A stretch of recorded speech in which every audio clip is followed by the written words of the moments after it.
Hai sob, film kali ini berjudul Who Am I yang rilis tahun 2014.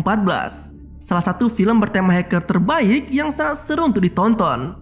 Sebelumnya kita juga pernah membuat alur tentang film satu ini, tapi karena pembahasannya kurang lengkap dan detail, maka coba kita buat ulang ya. Bagi yang udah nonton, skip aja nggak apa-apa sob. Dan tanpa lama-lama lagi, yuk langsung aja kita berimajinasi menjadi hacker di dalam film satu ini. Di awal film, terlihat seorang pria yang nampak terburu-buru memasuki kamarnya. Seolah ada hal genting yang benar-benar tak bisa lagi ia hiraukan. Dan benar saja, pria bernama Benjamin itu ternyata mendapati beberapa temannya yang sudah meninggoy dalam kondisi yang mengenaskan. Seolah tak terima dengan nasib yang dialami teman-temannya, Ben lalu meraih salah satu selongsong peluru yang tercecer, seraya memendam amarah yang begitu besar dalam dirinya. Dan kisahnya pun dimulai.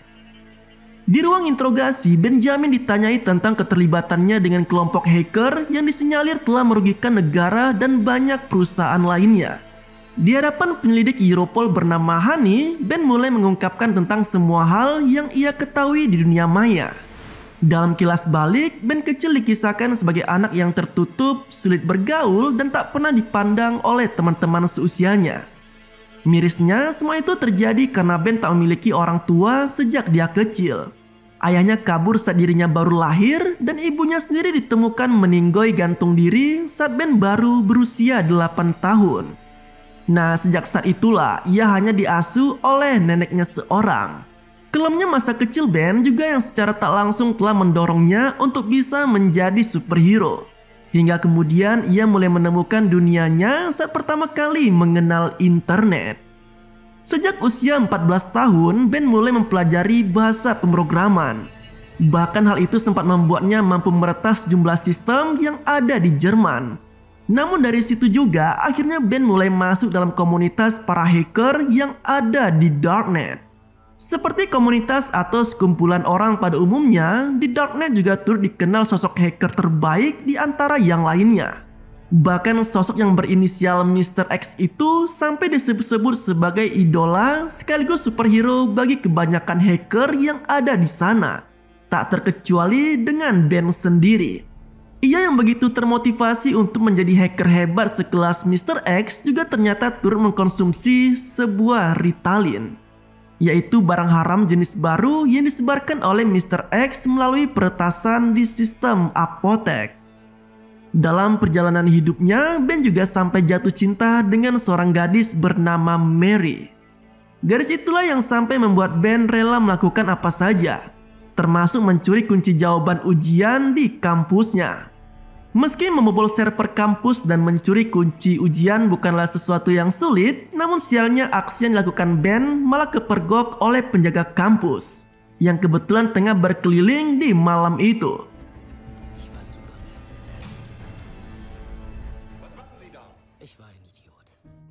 Atas perbuatan tersebut, Ben akhirnya didakwa hukuman sosial dan harus melakukan pelayanan publik selama 50 jam.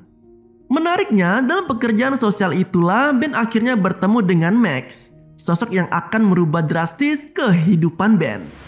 Dalam circle pertemanan barunya, Ben juga diperkenalkan dengan dua teman Max lainnya, yaitu Stephen dan Paul, yang sama-sama memiliki bakat di dunia maya. Namun untuk bisa bergabung dengan mereka, Ben diharuskan untuk membuktikan bakat yang ia miliki.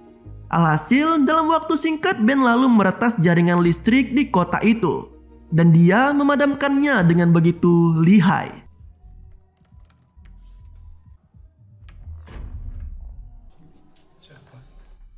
Melalui aksi tersebut, Ben akhirnya diterima dengan baik untuk menjadi teman Stephen, Paul, dan Max.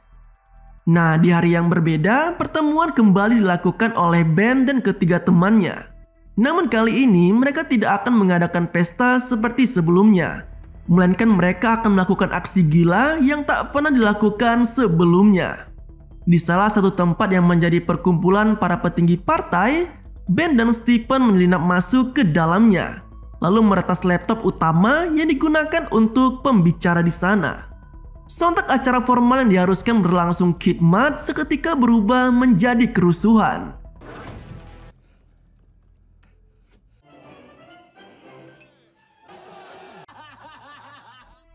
Meski sempat dikejar-kejar oleh petugas keamanan, namun dengan nyali dan keberuntungannya, mereka pun akhirnya berhasil lolos dari aksi gila di malam itu.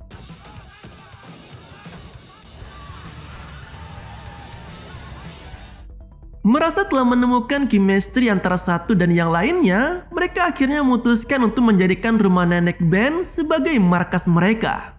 Konyolnya, aksi yang mereka lakukan di tempat tadi ternyata diam-diam telah diunggah oleh Max ke platform berbagai video di YouTube. Dan secara mengejutkan, video tersebut telah dilihat oleh lebih dari 1 juta penonton hanya dalam waktu yang sangat singkat. Menyadari akan potensi yang dimiliki oleh kelompoknya, Max seketika tercetus ide untuk membuat kelompok hackernya sendiri. Alhasil, nama Clay pun dipilih sesuai usulan dari Ben, di mana nama tersebut merupakan singkatan dari Clown Laughing at You, atau yang berarti badut yang menertawakanmu. Sejak saat itulah aksi peretasan terus dilakukan oleh Clay pada sejumlah perusahaan besar yang ada di Jerman. Tujuannya sudah pasti adalah untuk mendapatkan kesenangan sekaligus juga ketenaran. Namun lain halnya dengan Max, ia justru begitu berambisi untuk membuat nama Clay bersanding dengan Mr. X atau setidaknya mendapat perhatian dari idolanya itu. Bagaimanapun juga, Clay saat ini bukanlah apa-apa. Masih ada banyak kelompok hacker yang lebih hebat lainnya di luar sana. Salah satunya adalah Friends. Menurut penelusuran Europol, Friends merupakan kelompok hacker yang menjadi bagian dari Russian Cyber Mafia, di mana dalam beberapa tahun terakhir mereka tercatat telah melakukan berbagai aksi peretasan dengan target internasional. Kelompok Friends sendiri terdiri atas 4 orang, yaitu ada Sekdet, Tobot, dan Krypton. Sementara 1 orang lainnya masih belum diketahui nama samarannya. Dalam aksinya, Friends kerap kali melakukan pencurian data dari target mereka untuk kemudian dijual melalui Darknet. Uniknya, meski mereka bagian dari Russian Cyber Mafia, namun salah satu anggota Friends diperkirakan beroperasi di Berlin. Sialnya, hanya yang bertanggung jawab dalam menangani kasus cybercrime ini ternyata telah mengusutnya dalam 3 tahun terakhir. Namun, ia belum juga berhasil menyelesaikannya. Karena alasan itulah, karirnya kini malah terancam dan mau tak mau harus bisa menuntaskan kasus yang menghebohkan itu dalam waktu dekat. Karena jika tidak, maka ancaman skorsing bisa saja ia dapat. Kembali ke Ben, ia yang telah berkumpul di markasnya tiba-tiba mendapat notifikasi dari Mr. X. Mendapati hal tersebut, Max yang selama ini begitu mengidolakan Mr. X dan mengharapkan perhatian dari idolanya itu, jelas merasa sangat girang sekali. Soal aksinya selama ini benar-benar telah menarik perhatian dari hacker terbaik sedunia itu. Namun kehebohan itu tak berlangsung lama cuy. Karena pesan yang mereka dapat bukannya tentang pujian, melainkan justru cacian dari Mr. X yang menyebut jika Clay tak lebih dari sekelompok bayi yang cengeng. Uniknya, pesan cacian yang didapat sama sekali tidak menggoyahkan Max. Mereka justru merasa tertantang untuk melakukan aksi yang lebih besar lagi. Sama halnya dengan Ben, ia yang selama ini juga mengharapkan perhatian dari Mr. X seketika tercetus ide untuk meretas dan mencuri data di BND atau Dinas Intelijen Federal. Ben mengungkapkan bahwa BND merupakan institusi pemerintahan Jerman yang memiliki sistem keamanan tertinggi dan terbilang sangat sulit untuk bisa mengaksesnya. Hal itulah yang ia yakini akan membawa Clay mendapatkan perhatian dari dunia. Mendengar ide dari Ben, Max dan yang lainnya pun langsung setuju untuk melakukan aksi tersebut. Dengan menyebar phishing pada karyawan di BND, Ben dan teman-temannya akhirnya bisa mendapatkan kartu akses yang akan membawa mereka masuk ke kantor targetnya. Dalam aksinya, Clay membagi tugas sesuai dengan porsinya masing-masing, di mana Max dan Paul meretas sistem keamanan. Stephen mengakali CCTV, sementara Ben yang ahli pemrograman bertugas untuk meretas server utama. Namun tanpa sepengetahuan yang lainnya, Ben yang seharusnya hanya bertugas untuk meretas printer dan mencetak sebanyak mungkin jejak keberhasilan Clay, malah diam-diam mencuri data milik BND. Dengan kerjasama yang apik dan rencana yang tersusun rapi, keempat anggota Clay itu pun akhirnya bisa menyelesaikan aksinya kali ini dengan cukup mudah. Puas dengan aksi tersebut, Max dan yang lainnya lalu merayakannya di salah satu klub malam yang ada di sana. Namun kejadian tak menyenangkan justru dialami oleh Ben. Ia yang saat itu tengah berada di bawah pengaruh Ritalin dan minuman keras malah mendapati Max dan Mary yang sedang bercumbu. Seolah tak percaya dengan apa yang dilihatnya, Ben lalu memutuskan untuk pulang ke markas sembari terus mengeluarkan sumpah serapanya. Tak berhenti sampai di situ, Ben yang masih dibalut kekesalan akhirnya berbuat nekat dengan mengirimkan data yang baru saja ia curi dari BNB ke Mr. X. Dan itu dilakukan tanpa sepengetahuan teman-teman yang lainnya. Keesokan harinya, markas Clay dibuat heboh oleh siaran berita di TV yang mengabarkan soal ditemukannya mayat Krypton. Nah, secara mengejutkan, kematian anggota Friend itu disinyalir terjadi menyusul keterlibatannya dalam aksi peretasan kantor BND tadi malam. Hal itu didasari polisi dari temuan bukti data hasil curian yang disimpan oleh Krypton. Nah, dengan kata lain, Krypton yang selama ini menjadi anggota Friend ternyata adalah agen rahasia BND. Ia diduga sengaja ditugaskan untuk kelompok Rusian Cyber Mafia hanya untuk mengumpulkan informasi mengenai para hacker. Sialnya lagi, Clay yang seharusnya sama sekali tak tercium oleh pihak penyidik malah kini dijadikan sebagai terduga pelaku utama yang bertanggung jawab atas aksi tersebut. Mendapati berita tersebut, Max, Stephen, dan Paul seketika mencurigai Ben sebagai dalang di balik aksi tersebut. Terlebih hanya Ben sendirilah yang dari awal memang ditugaskan untuk meretas printer dari ruangan server utama. Merasa terdesak dengan tuduhan teman-temannya, Ben yang awalnya bungkam akhirnya mengungkapkan soal aksi yang diketahui oleh yang lainnya. Termasuk soal data BND hasil curian yang ia kirim pada Mr. X tadi malam. Meski berada dalam situasi yang sulit, namun berkat adanya kasus kali ini, maka Ben dan yang lainnya pun akhirnya menyadari bahwa ternyata Mr. X telah diam-diam menjual data curian pemberian Ben pada Rusian Cyber Mafia. Dengan kata lain, Mr. X adalah sosok keempat dari anggota Friend yang selama ini masih misterius. Ia telah menjual data curian dan menghasut Krypton seolah-olah menjadi agen rahasia dari BND. Alasan itulah yang membuat Rusian Cyber Mafia menghabisi nyawa Krypton yang telah dianggap sebagai pengkhianat. Dalam kebuntuan mereka, Ben yang merasa sangat bersalah dan menjadi satu-satunya penyebab dari semua kekacauan saat ini, lalu tercetus ide untuk menghubungi Mr. X melalui Darknet. Meski awalnya sempat mendapat penolakan dari teman-temannya, namun karena kondisi yang mendesak dan tak ada pilihan lainnya, mereka pun akhirnya sepakat untuk membiarkan Ben melakukan apa yang diinginkannya. Melalui IP publik di perpustakaan umum, Ben dengan nama samaran WAMI mulai memasuki Darknet dan terhubung dengan Mr. X. Tak ingin gegabah, Ben juga menggunakan 100 server berbeda di Eropa dengan IP address yang terus berubah-ubah setiap 3 detiknya. Hal itu semata ia lakukan agar keberadaannya tak terendus oleh Mr. X atau pihak yang lainnya. Namun siapa sangka, aksi yang dilakukan oleh kelompok Clay ternyata sudah dipantau oleh pihak BND.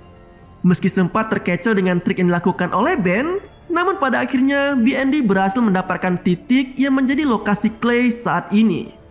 Dengan cepat, Honey dan anak buahnya pun langsung menuju ke lokasi tersebut. Nah, sementara itu, Ben melalui akun WAMI-nya akhirnya mendapatkan kepercayaan dari Mr. X. Ia lalu memperoleh tugas dari hacker terbaik sedunia itu alih-alih agar bisa bergabung dalam kelompok Friends. Menyadari keberadaannya mulai tercium oleh BND, Ben dan yang lainnya pun dengan cepat kabur meninggalkan lokasi perpustakaan.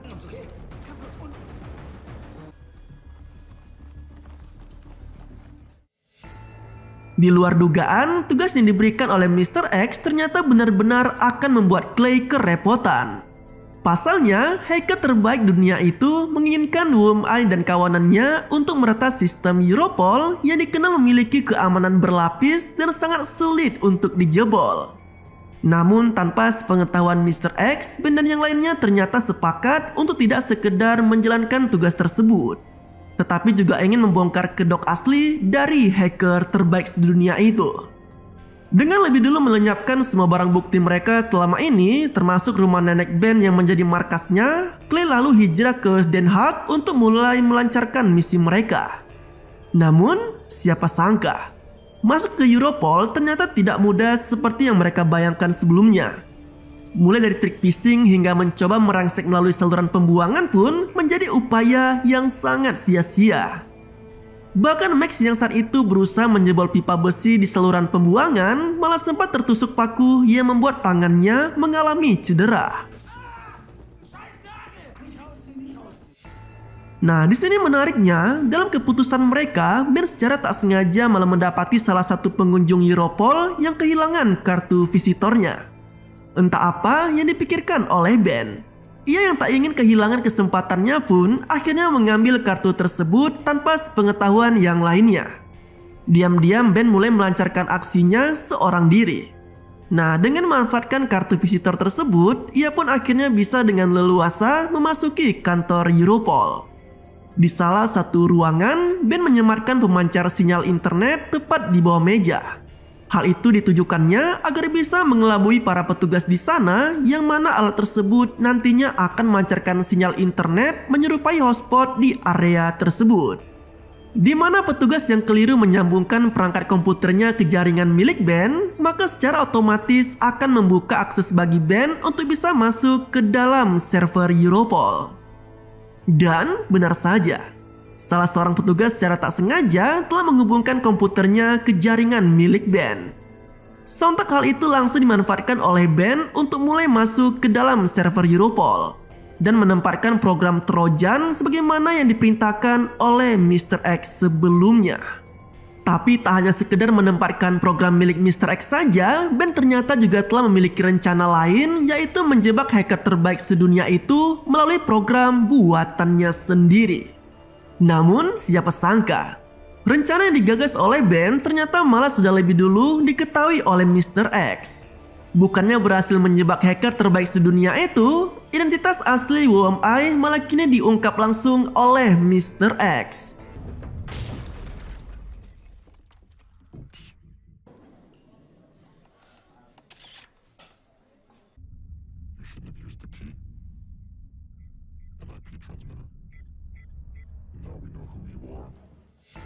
Layaknya efek bumerang, wajah Ben yang berhasil diungkap oleh Mr. X telah membuatnya menjadi DPO baru bagi Europol. Menyadari hal tersebut, Ben yang tak ingin bernasib sial lalu memutuskan untuk segera pergi dan menyelamatkan dirinya dari kejaran Europol.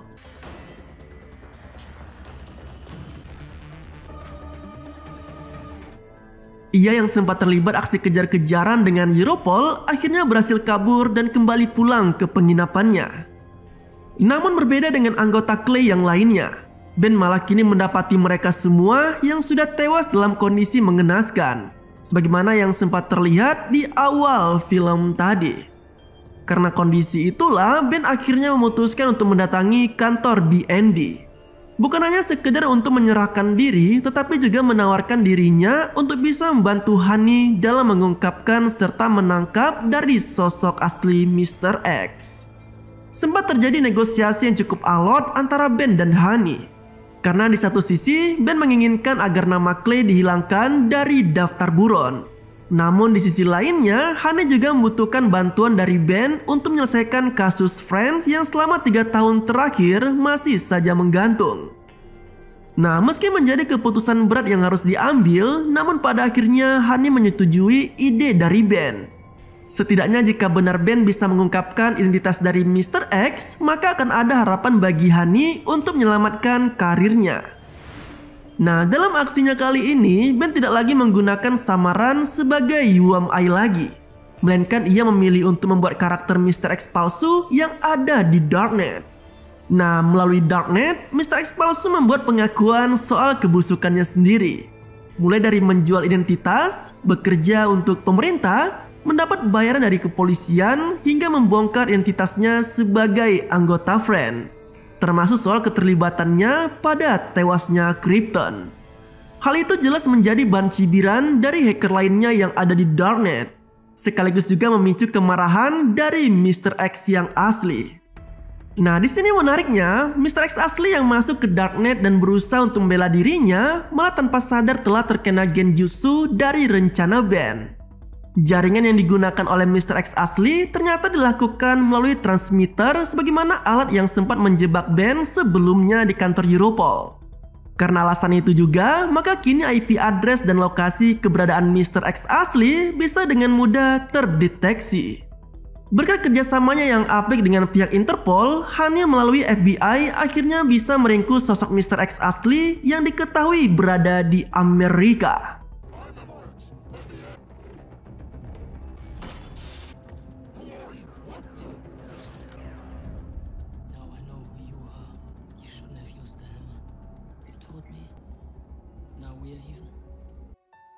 Sosok yang selama ini menjadi idola di kalangan para hacker dunia akhirnya terungkap. Diketahuilah bahwa sosok Mr. X asli adalah seorang remaja berusia 19 tahun dan dia bernama Shin Dunham. Namun keberhasilan Hani dalam mengungkap kasus peretasan dan menangkap Mr. X ternyata malah membuatnya menjadi lebih curiga pada sosok Ben itu sendiri. Ia kini merasa janggal dengan semua pengakuan yang sempat dilontarkan oleh hacker tersebut. Karena alasan tersebut, penyidik senior itu pun lalu memutuskan terbang ke Jerman guna menjawab rasa penasarannya pada sosok Ben yang sebenarnya. Dan betapa terkejutnya Hani. Karena ternyata rumah nenek Ben yang sekaligus menjadi markas Clay dan diceritakan sempat dibakar untuk menghilangkan barang bukti, ternyata masih utuh dan berdiri kokoh tanpa adanya sedikit pun bekas kebakaran di sana. Sama halnya dengan Hani, sosok yang diceritakan menjadi perempuan idaman Ben dan sempat menjalin hubungan spesial dengan hacker itu, ternyata mengaku sama sekali tak pernah bertemu dengan Ben. Bahkan dia tak mengenal sosok Ben itu sendiri. Tak hanya itu, dokter yang selama ini merawat nenek Ben juga mengungkapkan fakta yang tak kalah mengejutkannya. Sang dokter mengungkapkan bahwa dirinya mengenal dengan cukup baik bagaimana Ben dan keluarganya, termasuk tentang masa kelam Ben. Dokter itu mengatakan bahwa dulunya Ben merupakan pengidap gangguan identitas disosiatif yang membuatnya memiliki kepribadian ganda. Bahkan dikisahkan ibu Ben sampai memiliki 4 kepribadian sekaligus. Mirisnya lagi, gangguan mental seperti yang dialami oleh ibu Ben ternyata bisa dipicu oleh banyak hal. Termasuk salah satunya seperti obat-obatan Ritalin. Selain itu, faktor biologis disinyalir juga turut menjadi penyumbang munculnya gangguan mental pada seseorang. Nah, karena alasan itulah, kini Hani malah meyakini jika Ben memiliki masalah pada mentalnya, sama seperti ibunya dulu. Geram dengan fakta tersebut, Hani lalu memutuskan untuk kembali ke kantor dan menginterogasi si Ben. Di hadapan Ben, Hani secara terang-terangan mengungkapkan semua kedok yang telah dilakukan oleh hacker itu. Sang penyidik senior mencecari Ben dengan banyak sangkaan. Ia bahkan telah begitu meyakini bahwa selama ini Ben hanyalah mengumbar cerita karangannya sendiri, di mana yang sebenarnya terjadi adalah Ben melakukan semua aksinya sendiri, sedangkan Max, Stephen, dan Paul hanyalah sosok imajiner yang ia ciptakan. Sementara Mary yang dikisahkan memiliki hubungan spesial dengan Ben hanyalah sekedar angan-angan dari Ben belaka. Tak hanya itu, cerita tentang kebakaran di rumah nenek Ben ternyata juga hanyalah karangan belaka. Sama halnya dengan peluru yang diambil Ben dari penginapan yang ternyata adalah bekas peluru di Perang Dunia Kedua. Tak sampai di situ saja, luka di tangan Max yang dikisahkan terkena paku juga ternyata ditemukan ada di tangan Ben. Dengan kata lain, Ben sendirilah yang sebenarnya sempat mencoba menerobos melalui saluran pembuangan dan tak sengaja terkena paku. Namun ia mengarang semuanya seolah yang terkena paku adalah si Max, atau sosok imajiner ciptaannya sendiri. Atas semua bukti yang telah terungkap, Ben mau tak mau harus siap menghadapi hukuman yang menantinya. Sementara Hani yang berhasil menuntaskan kasus cyber mafia tak hanya bisa menyelamatkan karirnya saja, tetapi juga mendapatkan apresiasi dari kantornya. Namun, siapa sangka, semua pencapaian tersebut ternyata tidak lantas membuat penyidik senior itu merasa lega dan bangga. Ia justru kini merasa bersalah dan seolah memiliki hutang pada Ben yang sebelumnya sempat berjanji untuk memberi kebebasan kepadanya. Atas dasar itulah, Ben yang seharusnya digiring ke ruang persidangan malah kini dibawa pergi oleh si Honey. Penyidik senior itu mengungkapkan bahwa sejatinya diinginkan Europol adalah Mr. X dan Friends saja, bukannya Ben atau Clay yang jelas-jelas tak pernah dianggap sebagai ancaman berarti. Honey juga meminta Ben untuk melakukan peretasan yang terakhir kalinya, di mana hacker itu diminta untuk membobol server data DPO guna membersihkan namanya, serta membuat berita palsu seolah-olah Ben kabur saat dalam perjalanan ke persidangan. Nah, di akhir film terlihat Ben yang tengah berada di sebuah kapal. Namun yang mengejutkan, ia tidak hanya memiliki penampilan baru dengan rambut pirangnya, tetapi ia juga turut bersama dengan Mary dan ketiga temannya, yaitu Max, Stephen, dan Paul. Nah, dari sinilah terungkap bahwa ternyata apa yang terjadi di ruang interogasi secara sengaja memang telah dirancang oleh Ben sendiri. Semua berawal dari momen ketika Ben pulang ke penginapannya di Den Haag. Kala itu, Ben yang sedang terdesak akhirnya tercetus ide untuk mengelabui Europol dengan cerita tentang kematoyan ketiga temannya, termasuk luka bekas paku yang secara sengaja ia buat sendiri. Semua itu ia lakukan semata agar Honey meyakini jika Ben adalah sosok berkepribadian ganda sama seperti mendiang ibunya. Karena hanya dengan cara itulah, maka Ben memiliki celah untuk dia bisa kabur. Setidaknya dengan rasa belas kasihan dari Honey, maka dirinya kini bisa terbebas, sama seperti teman-teman yang lainnya. Dan kisah pada film ini pun berakhir dengan plot twist di dalam plot twist. Jika kamu memiliki kemampuan meretas seperti Ben, hal gila apa nih sob yang akan kamu lakukan di dunia ini? Tulis di kolom komentar ya. Terima kasih telah menonton, sampai jumpa pada video selanjutnya.